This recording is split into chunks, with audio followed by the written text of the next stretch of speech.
बाबू सुनो मेरी फाइल को आगे बढ़ा दो ना, सील ठप्पा लगवा दो ना, जरा दस्तखत करवा दो ना। बड़े बाबू सुनो, बड़े बाबू सुनो मेरी फाइल को आगे बढ़ा दो ना। कितने दिनों से मैं आती हूँ, रोज रोज चक्कर लगाती हूँ। आप तो दाता भारी हो, हम तो जैसे भिखारी हो। कॉमेडी के वीडियोस देखने के लिए हमारे चैनल को लाइक और सब्सक्राइब करें।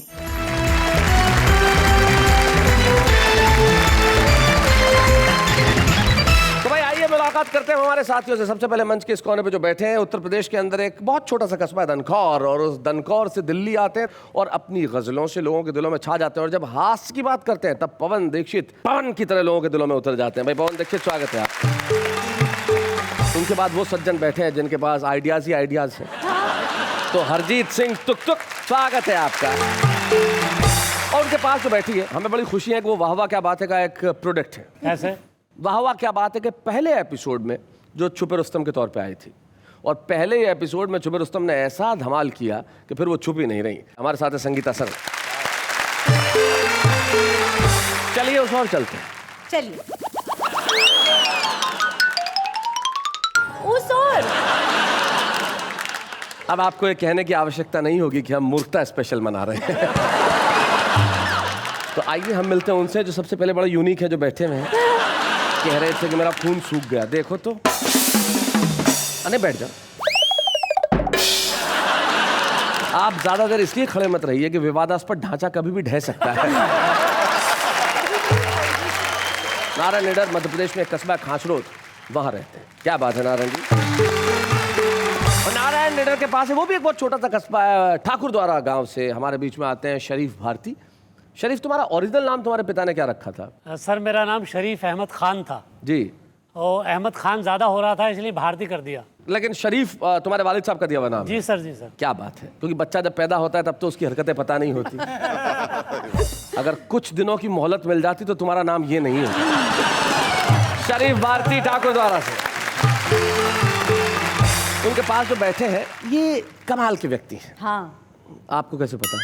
वो इतने उत्साहित हो रहे कि लग रहा है कि उनकी सांसें बटन तोड़ के बाहर आने वाली। इसे उत्साह नहीं, ऊदर कहते हैं।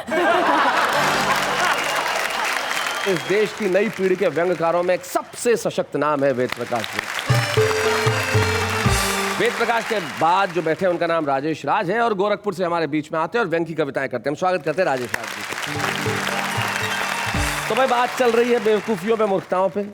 तुम ये इधर उधर क्या देख रहे हो, क्या महसूस कर रहे हो इधर उधर देख के वेद प्रकाश? शैलेश जी, आज मुझे स्वर्गीय ओम प्रकाश आदित्य जी याद आ रहे हैं बहुत। उनकी एक कविता याद आ रही है। इसलिए इधर उधर देख रहे हो? इधर भी गधे हैं, उधर भी गधे हैं, जिधर देखता हूँ गधे ही गधे। जब से कविता याद आ रही है, मैं इधर उधर ही देख रहा हूँ। क्या बात है, बहुत अच्छे। तो आइए बात आगे बढ़ाते हैं, और गधे से मुझे अचानक शरीफ भारती की याद हुई, और मैं चाहता हूं कि महफिल की शुरुआत हो शरीफ भारती के रूप में। जोरदार तालियों से हम स्वागत करें शरीफ भारती।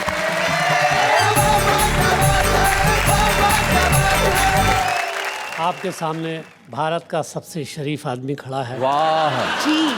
1 अप्रैल को बड़ा संगीन किस्सा हो गया था मेरे साथ। जी। क्या? उससे मिलना था कल मुझको, सोची एक तरकीब निराली। आहा। उसके घर के पीछे जाकर मुर्गे की आवाज निकाली। एक हमारे कवि मित्रों कहने लगे कुत्ते की निकाल लेते। मैंने कहा ये तुम्हारी हिम्मत है? ये सब करके भी कुछ फायदा नहीं हुआ, क्योंकि इश्क में वो पड़ी सिकंदर के। हाँ। कभी डेविड कभी जितेंद्र के। अच्छा।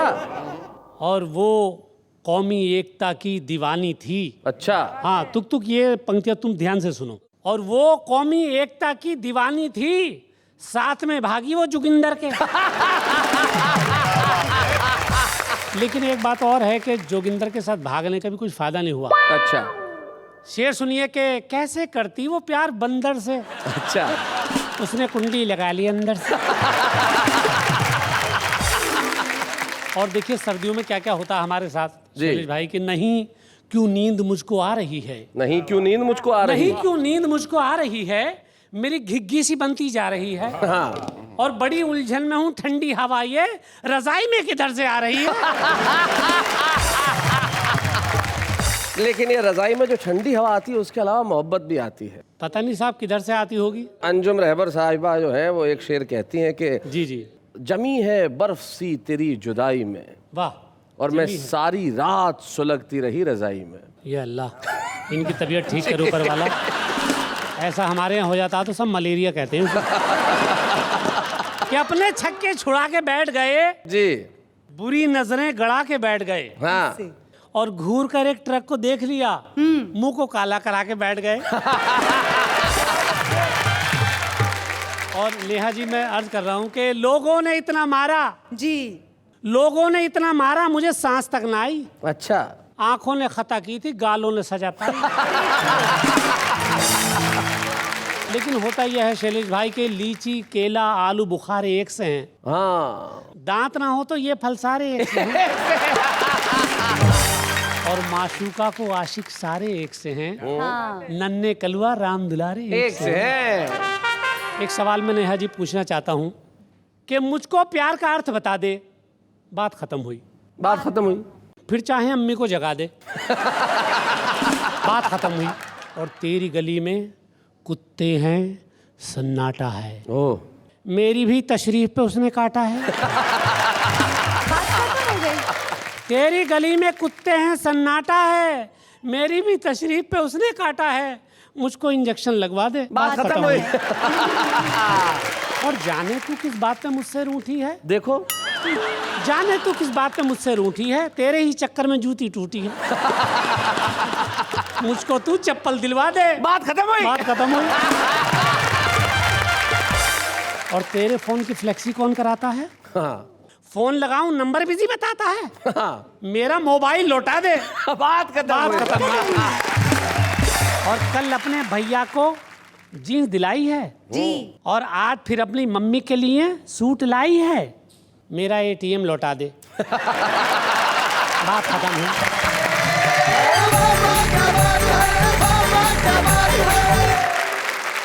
कितने शरीफ विचार है ना जी जी शरीफ जी, जी बहुत के। बहुत शराफत, उन्होंने तमाम तरह की शराफत यहाँ पैदा हुई। लेकिन देखो, गधा होना है मैं प्रूव भी करना पड़ता है। मैं प्रूव कर रहा हूँ। कैसे? ये आप जानते हैं, अभिनेत्री हैं और तारक मेहता में अंजलि तारक मेहता बनी है। जी, और अंजलि तारक मेहता, आप इनके नामाक्षर जो प्रथमाक्षर है वो देखिए, अंजलि तारक मेहता। ATM। मैं मूर्ख हूं, इस बात का बोर्ड गले में टांग रहा हूं और एटीएम से एटीएम मांग रहा हूं। तो आइए अब हम महफिल को आगे बढ़ाते हैं और बुलाते हैं, किसे बुलाएं, किसे बुलाएं, किसे, इन्हें किन्हें मतलब?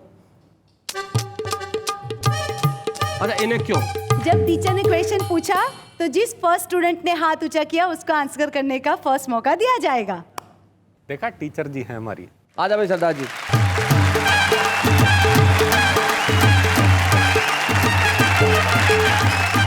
शैलेश जी, आज बड़ा गलत हो रहा है मेरे साथ। अच्छा, अभी यही ऑडियंस में ये जो बैठे हैं, ये आके मेरे को पूछते हैं, तुक तुक जी आपका नाम क्या है? अच्छा, मेरे को अंदर से वो बसंती वाली फीलिंग आई। अच्छा, इनसे महान वो साथ में इनके बैठे हैं, वो मेरे को पूछते हैं आप घुग्गी हो क्या? बड़ा अजीब अजीब सा ही हो रहा है। मेरा एक फ्रेंड था, वो पागल खाने वाला जी। वो एक कुत्ते की पूंछ को सरिये में डाल के बैठा हुआ था पाइप के अंदर। अच्छा, मैंने कहा ये क्या कर रहा है? कुत्ते की पूंछ को पाइप में डाल रहा, तेरे को मालूम नहीं है कुत्ते की पूंछ सीधी नहीं होती? बोले मैं कुत्ते की पूंछ नहीं सीधी कर रहा, मैं पाइप टेढ़ी कर रहा हूँ। अभी मैं वेद जी को लेके गया एक जोशी जी के पास। जोशी जी कहते हैं बेटा तू बहुत पढ़ेगा। कहते हैं पढ़ तो मैं बहुत टाइम से रहा हूँ, ये बताओ पास कब होऊंगा? इनफैक्ट शैलेश जी भी कम नहीं है। बिल्कुल, आपको तो मालूम ही है। मैं इनसे बोल रहा था, मैंने कहा आप खाना खाने से पहले प्रार्थना करते हो? बोले नहीं, मेरी पत्नी अच्छा खाना बनाती है। शरीफ भारती जी का तो बिल्कुल अंदाज ही निराला। मैंने इनसे पूछा आप बड़ी टेंशन में लग रहे हो, कोई तकलीफ है? कहते हैं हाँ ब्लड प्रेशर है। मैंने कहा फैमिली में है? कहते हैं हाँ फैमिली में है। मैंने कहा किसकी साइड से, फादर की साइड से कि मदर की साइड से? जी। तो कहते हैं नहीं वाइफ की साइड से। ऐसे ही ये निडर जी हैं, जी। इनके पैर में चोट लगी थी। हाँ। मैं इनको लेके अस्पताल गया, वहां पे एक आदमी के दोनों पैर में चोट लगी थी। जी। तो उससे पूछते हैं, तुम्हारी 2 बीवियां हैं क्या? इन्होंने कहा मेरी 2 पत्नी, असली मेरी टांग टूटी। मैं एक बार इनके घर गया, बड़े उदास बैठे थे कि बैठे थे उदास। तुक भाई हमने पूछ लिया चेहरे पे आज काहे बजे हुए 12 है। तो बात सुनकर हमसे बोले ऐसी कोई बात नहीं, यूं ही थोड़ा मूड आज खराब हमारा है। बीच में तुक भाई का छोटा मुन्ना बोल उठा कि अंकल पापा ने तो लिया झूठ का सहारा है। और क्यों है ये उदास, इसका कारण बताऊं तुम्हें, मम्मी ने पापा को आज बेलन से मारा है।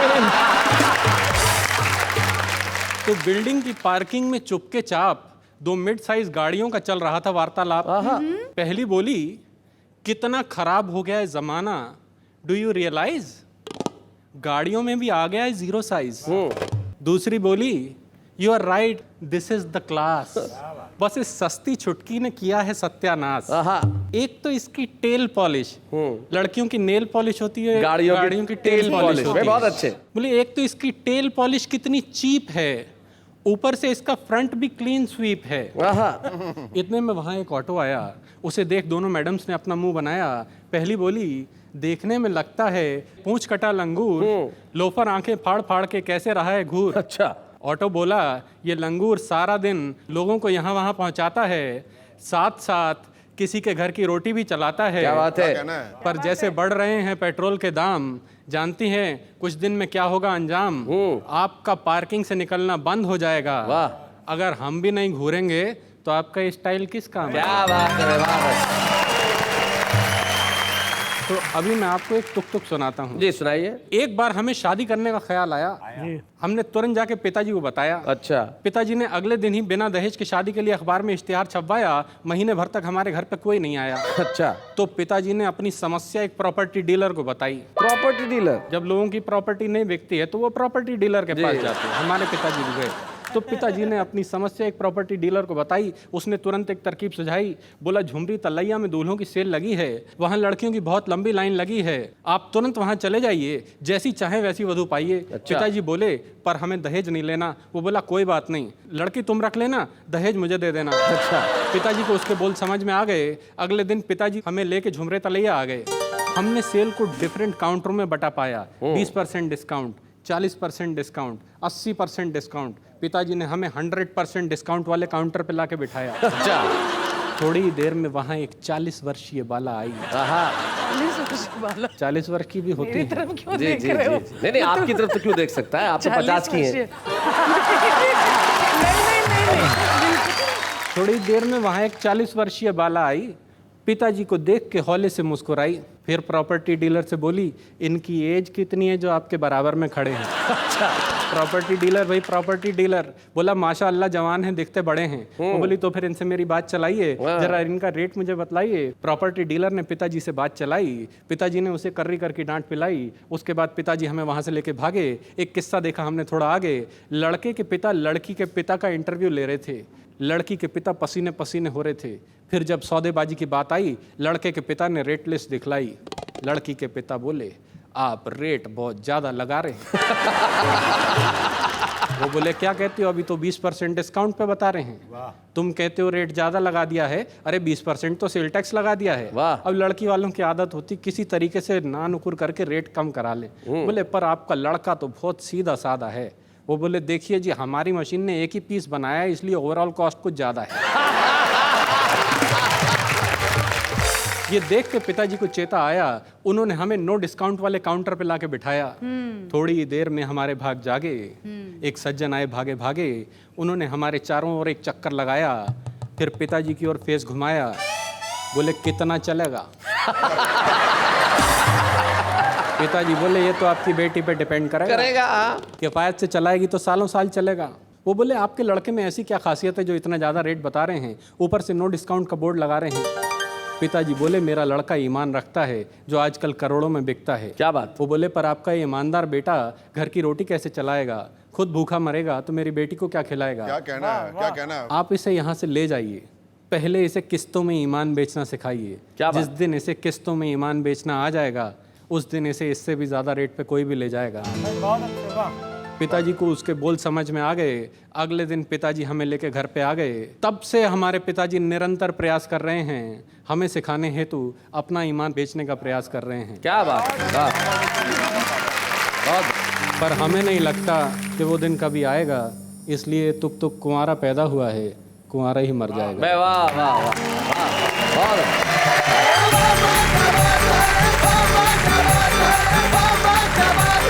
भाई तुक तुक जी ने कमाल की कविता सुनाई। और एक जो इनकी कविता की पंक्ति थी कि लड़की का बाप इन्हें देख के बोला कितना चलेगा, ये बड़ी कमाल की बात थी। मुझे एक बहुत पुरानी घटना याद आ गई।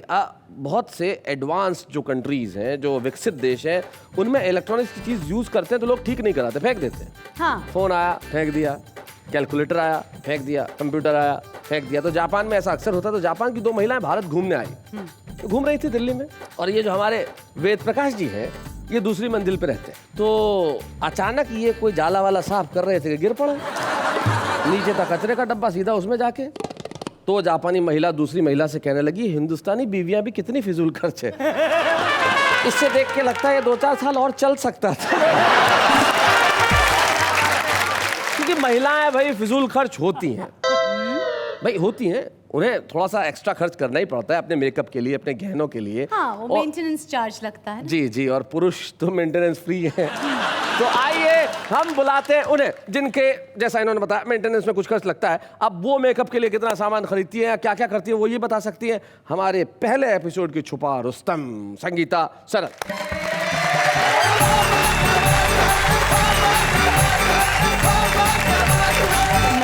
आपको आज एक ऐसे किरदार के बारे में बताती हूँ। जब हम दफ्तर में जाते हैं जी, तो बड़ा बाबू एक बहुत बड़ी हस्ती होता है। बड़े बाबू, सीनियर क्लार्क, बड़े से लेके छोटे सब उनसे डरते भी है और उनके बिना कोई काम नहीं हो सकता। यानी आज आप जो गीत सुनाने जा रही हो बड़े बाबू पे सुनाया जा रही जी, है। मैं बड़े आपने क्या भारतीय अधिकारियों पे कोई पीएचडी कर रखी है? पहली बार आई तब थानेदार का गीत सुनाया, दूसरी बार आई तब पटवारी का सुनाया, अब बड़े बाबू चपरासी पे कब पहुंच रही हैं? जी, जब ये शरीफ जी छेड़छाड़ में पीएचडी कर सकते हैं तो आप अधिकारियों पे तो कर ही सकते तो मैं अधिकारियों पे तो कर ही जी। बड़ा बाबू, मैं बड़े बाबू से कैसे फरियाद करती हूँ, जी। सब कैसे फरियाद करते हैं, गीत का आनंद। बड़ा बाबू सुनो मेरी फाइल को आगे बढ़ा दो ना। बड़े बाबू सुनो, बड़े बाबू सुनो मेरी फाइल को आगे बढ़ा दो ना। सील ठप्पा लगवा दो ना, जरा दस्तखत करवा दो ना। बड़े बाबू सुनो, बड़े बाबू सुनो मेरी फाइल को आगे बढ़ा दो ना। कितने दिनों से मैं आती हूँ, रोज रोज चक्कर लगाती हूँ। आप तो दाता भारी हो, हम तो जैसे भिखारी हो। आप तो दाता भारी हो, हम तो जैसे भिखारी हो। नजरें उठा के देखो जरा मेरा बेड़ा पार करा दो ना। बड़े बाबू सुनो, बड़े बाबू सुनो मेरी फाइल को आगे बढ़ा दो ना। लोग तुमको बदनाम करते, चाय पानी पी करके काम करते। देखो मैं भी तुम्हें कुछ नोट दूंगी और चाहो तो एक शाही कोट दूंगी। अपनी कलम की ताकत से मेरा बेड़ा पार करा दो ना। बड़े बाबू सुनो, बड़े बाबू सुनो मेरी फाइल को आगे बढ़ा दो ना। दिखने में जैसे अनाड़ी हो, ऑफिस के पक्के खिलाड़ी हो। आपके हाथ में डोर है, मामला मेरा कमजोर है, मामला मेरा कमजोर है।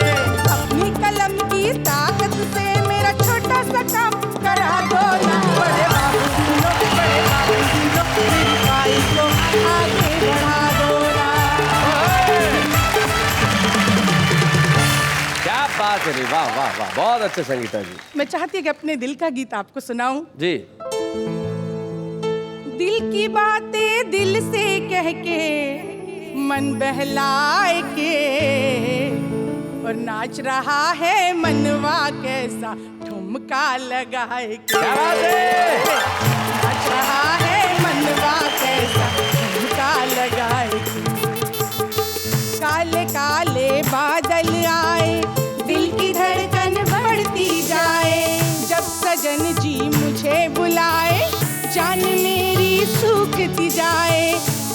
कुछ भी कहा न जाए, अब समझाए के नाच रहा है मनवा मेरा झुमका लगाए के। दिल की वादी महकती जाए, मन की चिड़िया चहकती जाए, जिया मेरा जब जब घबराए, साजन मुझको गरबा लगाए। मुंह से कुछ भी कहा न जाए, अब शर्माए के नाच रहा है मनवा कैसा झुमका लगाए के। नाच रहा है मनवा कैसा झुमका लगाए। संस्कृत का एक श्लोक है जिसका अर्थ ये होता है कि जिस वाक्य में भी रस निकल आए वो कविता है।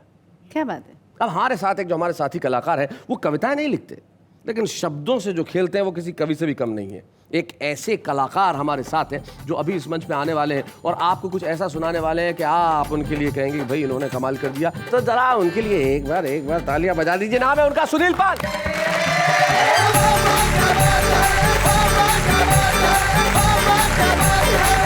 धन्यवाद, थैंक यू वेरी मच। फिर एक बार शैलेश जी, आपने मुझे इस कार्यक्रम में बुलाया, इस पॉपुलर कार्यक्रम में बुलाया जी, और उसमें भी मूर्खता स्पेशल में। मूर्खता स्पेशल में मुझे आपने ब्रांड एम्बेसडर बनाया, इस बात का धन्यवाद करना चाहूँगा। वाह वाह, क्या बात है कि पहचान जो है शैलेश जी से हो गई। शैलेश जी को लोग नाम से कम और वाह वाह क्या बात है से ज़्यादा जानते हैं। और घर पे भी इनके यही हालात है। भाभी जी खाना बना के रखती है, जैसा भी खाना हो। वाह वाह क्या बात है, वाह वाह क्या बात है। भाभी जी कहती है और तू, हम और तुम चलते हैं होटल में खाने का करते हैं काम, इस खाने से लेते हैं पूर्ण विराम। तो वैसे शैलेश जी के बारे में क्या कहूँ, बहुत बड़े एंकर हैं, बहुत अच्छे इंसान हैं, विद्वान हैं, टैलेंटेड हैं, हैंडसम हैं, ऐसा इनका खुद का मानना है। और नेहा जी के बारे में क्या कहूँ, एक लैंग्वेज है तो दूसरे बॉडी लैंग्वेज। नेहा जी का नाम मुझे लगता है कि भगवान ने सोच समझ के रखा है जी। ये आपके बाजू में खड़ी होकर सिर्फ नहीं और हाँ ही बोलती है। और कभी कभी तो मुझे लगता है कि ट्रांसलेट करके बताती है। शैलेश जी अगर बोलते हैं कि हमारे साथ में एक कवि आए, ये कविता पढ़ेंगे, अब आपके सामने ये हास्य की बात करेंगे, अल्प विराम।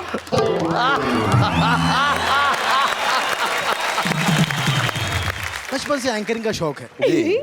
जब ये पैदा हुई थी तो माँ बाप ने पहले दिन से पूछा, बेटा मेरे घर में आई, बहुत खुशी हो रही है, कौन सी रिंग चाहिए, सोने की रिंग या चांदी की रिंग? एंकरिंग।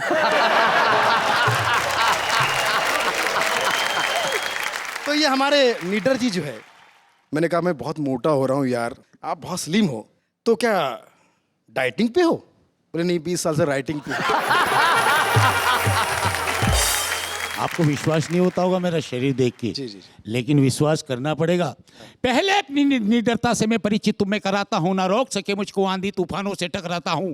चाहे दुश्मन कितने ही हो, मैं सबको धूल चटाता हूँ, और कितनी ही सर्द और रात भले मैं अंगारों सा जलता हूँ, और कलम उठाने वाले हाथों को रोज खून से रंगता हूँ।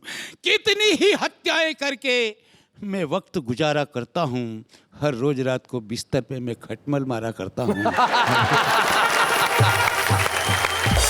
तो राइटिंग की वजह से ये, और ये हमारे भारती जी, शरीफ भारती, शरीफ आदमी हो यार। ये कभी कभी अपने आवाज से फीमेल की आवाज में भी गाना गाते जी जी, अक्सर। दिल है कि मान, और मुझसे कहने कि मैं 2 आवाज में गाता हूँ। मैंने कहा इसमें कौन सी बड़ी बात है, दोगले।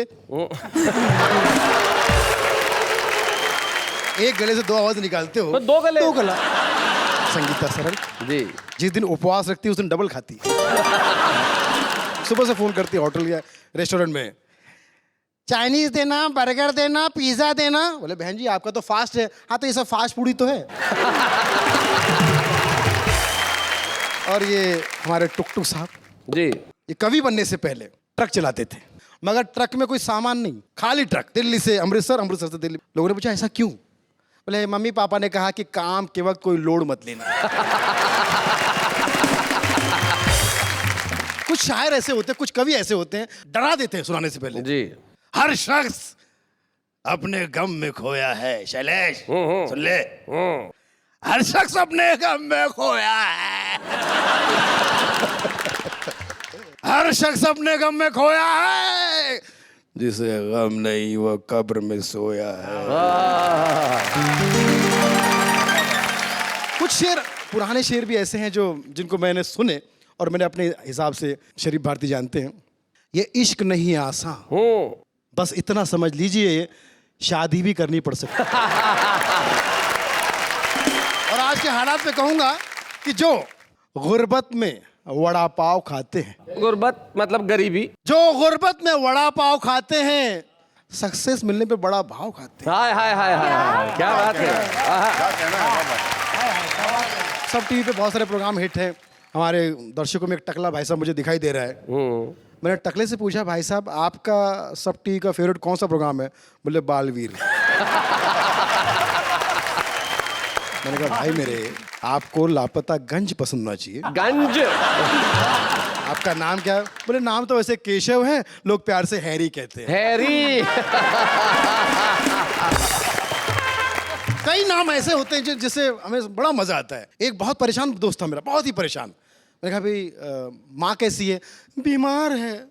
बाप पागल हो गया है। भाई जेल में है। नौकरी छूट गई। बच्चे हुए नहीं। वाइफ चली गई। नाम क्या है? लकी।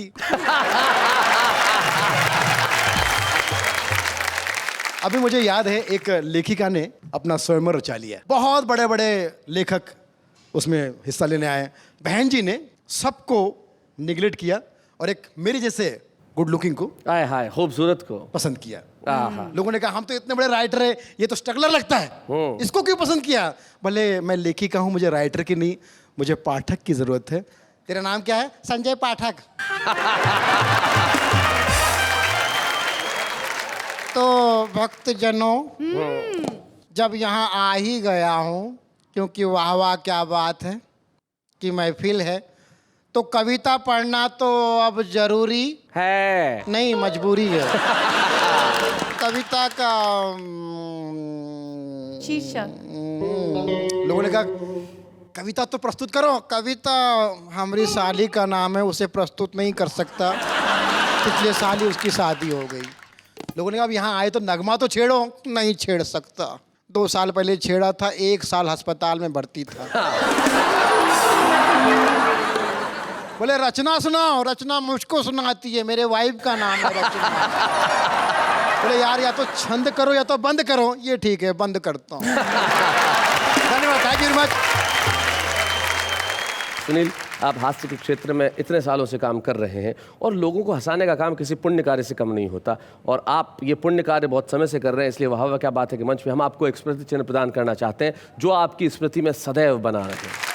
बच्चे हैं या बूढ़े हैं, नर है या नारी है, हंसी देने वालों के सब ही आभारी है। कविता सुनाने वाले अब सबके साथ है। बाबा क्या बात है, बाबा क्या बात है। स्वागत है आपका वाह वाह क्या बात है में। आज हम मूर्खता और बेवकूफी का उत्सव मना रहे हैं। बात करते हैं उनकी जो आम आदमी और अपनी बेवकूफी और मूर्खताओं को एंजॉय करते हैं और अपनी कविताएं भी सुनाते हैं। कैसे? ऐसे। प्यार करने से डरता कौन है, प्यार हो जाता है करता कौन है। प्यार में जान तो हम भी कुर्बान कर दें, लेकिन पता तो चले कि हम पर मरता कौन है। मैं चंद्रमुखी तू सूर्यमुखी, तू मुझसे दुखी मैं तुझसे दुखी। एक काम कर, छत पे जा छलांग लगा, फिर तू भी सुखी और मैं भी सुखी। धोखा मिला जब प्यार में, जिंदगी में उदासी छा गई। जब सोचा छोड़ दो इस राह को, कमबख्त मोहल्ले में दूसरी आ गई।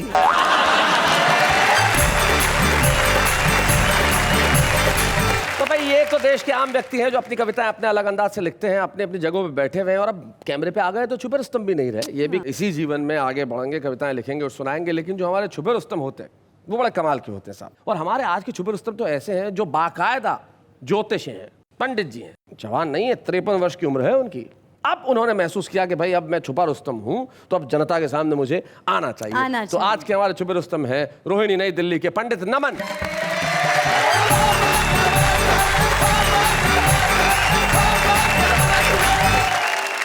एक बार मेरी घरवाली ने कहा आप सब पर प्यारी प्यारी कविताएं बनाते हो और मेरा मजाक उड़ाते हो। अच्छा, मेरे पर भी कोई प्यारी सी कविता बनाओ। मैं शुरू कर रहा हूँ कविता। जी जी जी। गुड़धानी सी लगती हो तुम। पंडित जी के अंदाज में, वाह। बड़ी सयानी लगती हो तुम। मैं घर का छोटा सा नौकर महारानी सी लगती हो तुम। मृग नैनी से नैन तुम्हारे, जुल्फों की तो छठा सुहानी। फिल्म हीरोइन सी लगती हो और चुनरिया धानी धानी।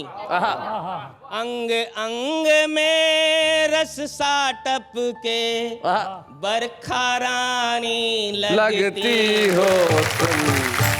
मंद मंद जब मुस्काती हो मेरी बीबी लगती हो तुम। जोर जोर से जब हंसती हो सब टीवी सी लगती हो। अट्टहास जब तुम करती हो मर्जानी सी लगती हो तुम। हरदम मुझ पर तनी हुई सी तुम मेरी पत्नी लगती हो। मैं निस्दिन तपता रहता हूँ धूप गुनगुनी सी लगती हो। 100 डिग्री का तेरा पारा पारो रानी लगती हो तुम। उम्र नहीं कुछ ज्यादा दिखती मुझको तो बम बम लगती हो। जब गुस्से में तुम होती हो बिल्कुल एटम बम लगती हो। जब करती हो झगड़ा मुझसे कट खानी सी लगती हो। गोरी में छोरी सी लगती छोरी में गोरी लगती हो। रेशम की डोरी सी लगती मखमल की बोरी लगती हो। मखमल की बोरी लगती हो। मैं तेरा पागल सा प्रेमी पटरानी सी लगती हो। क्या बात है। मैं गुमसुम सा तुम गुमसुम सी। मैं चंदन सा तुम कुमकुम सी। तुम दिल में रखो ना रखो दिलवर जानी लगती हो। देखिए इसे कहते हैं व्यवसाय का जीवन में हर जगह प्रयोग करना। पंडित जी सबसे बड़ी चीज है आपने अपने पत्नी की तारीफ में भी व्यवसाय को नहीं भूला और पद जैसे गाते वैसा गाया। हाँ क्या आराध्य है। लेकिन जिस तरीके से कहा उस तरीके की हम प्रशंसा करते हैं और हम आपको आज एक छुपे रुस्तम के तौर पे यहाँ पे एक स्मृति चिन्ह देना चाहते हैं। बच्चे हैं या बूढ़े हैं नर है या नारी है हंसी देने वालों के सब ही आभारी है। कविता सुनाने वाले अब सबके साथ है। क्या बात है। ये मूर्खता और ये बेवकूफी हंसने की यूं ही जारी रहेगी कल, क्योंकि जो मेगा एपिसोड है जो हम मना रहे हैं मूर्खता स्पेशल, ये कल भी जारी रहेगा। हमारे तमाम मित्र यानी कि ये सारे लोग जो इस वक्त यहाँ बैठे हैं आपके इंतजार में कल भी यहाँ रहेंगे और जैसे ही आप आएंगे हम शुरू कर देंगे हमारी मूर्खताएं और तब घर बैठ के कहिएगा वाह वाह क्या बात है।